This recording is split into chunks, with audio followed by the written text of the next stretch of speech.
Cooking with পিসা রান্নাঘরে আজকে আমি হাজির হয়েছি কাতলা মাছ দিয়ে মিষ্টি কুমড়া শাক রান্না করব বলে। এই রান্নাটা করার জন্য আমি শাক কেটে দিয়ে পরিষ্কার করে নিয়েছি, পানি ঝরিয়ে নিয়েছি। কয়েক পিস মাছ আমি ছোট ছোট ফালি করে ধুয়ে পানি ঝরিয়ে হলুদ লবণ মাখিয়ে নিয়েছি। 3টা আলু টুকরা টুকরা করে ধুয়ে নিয়েছি। পেঁয়াজ কুচি নিয়েছি, হলুদের গুঁড়া, মরিচের গুঁড়া, ধনিয়া গুঁড়া নিয়েছি, রসুন কুচি আর জিরা গুঁড়া নিয়েছি। রান্নাটা শুরু করার আগে মাছগুলোকে আমি ভেজে নেব। মাছ ভাজার জন্য প্যানে কিছুটা আমি তেল দিয়ে দিব। তেল গরম হয়ে গিয়েছে, এবার মাছগুলোকে আমি ভেজে নেব।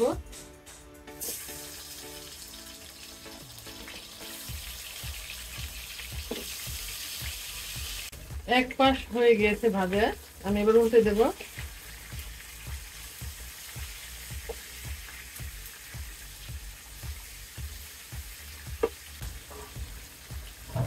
এভাবে মাছের পিসগুলোকে ভালো করে ভেজে নিতে হবে। মাছ ভাজা হয়ে গেছে, এবার মাছগুলো আমি উঠিয়ে নেব।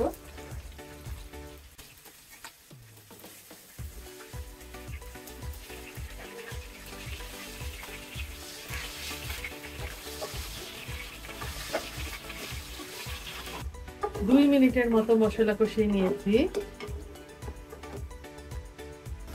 হাফ কাপের মতো আমি এবার পানি দিয়ে দিব। অল্প অল্প করে আমি শাকগুলো দিব।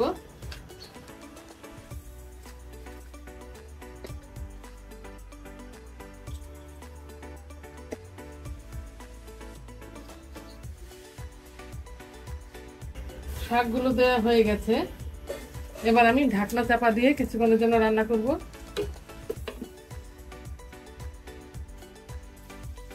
আলু আর পেঁয়াজ আমি 2 মিনিটের মতো ভেজে নিয়েছি। এবার স্বাদ মতো লবণ দিয়ে দেব। এখানে 1 চামচ হলুদের গুঁড়া, 1 চামচ মরিচের গুঁড়া, 1 চামচ ধনিয়া গুঁড়া আছে দিয়ে দেব। 1 টেবিল চামচ পরিমাণ রসুনের কুচি নিয়েছি আর হাফ চা চামচ পরিমাণ জিরা গুঁড়া দিয়ে দেব। হাফ কাপের মতো পানি দিয়ে একটু কষিয়ে নেব।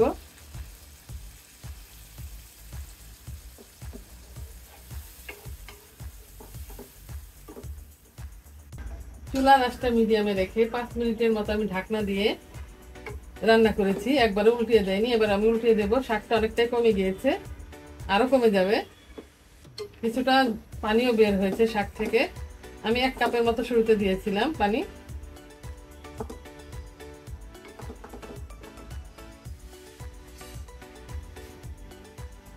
চুলার আঁচটা মিডিয়ামে রেখে 5 মিনিটের মতো আমি ঢাকনা দিয়ে রান্না করেছি, একবারে উল্টিয়ে দেয়নি। এবার আমি উল্টিয়ে দেব। শাকটা অনেকটাই কমে গিয়েছে, আরো কমে যাবে।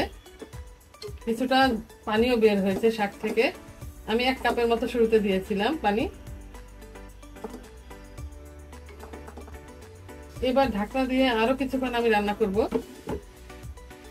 ঢাকনা দিয়ে আমি আরো 5 মিনিটের মতো রান্না করেছি। আলু আর শাক পুরোপুরি সিদ্ধ হয়ে গিয়েছে। এবার আমি মাছের পিসগুলোকে দিয়ে দিব। সাথে 4টা কাঁচামরিচ আমি ফালি করে নিয়েছি, কাঁচামরিচ দিয়ে দিব।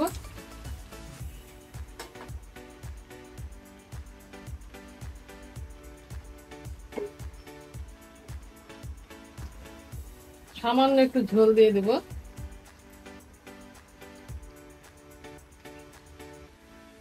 মাছ দেওয়ার পর এভাবে শাকটা ফাঁকা ফাঁকা করে মাছগুলোকে বসিয়ে দিতে হবে। এবার ঢাকনা দিয়ে আরো 5 থেকে 7 মিনিটের মতো আমি রান্না করব।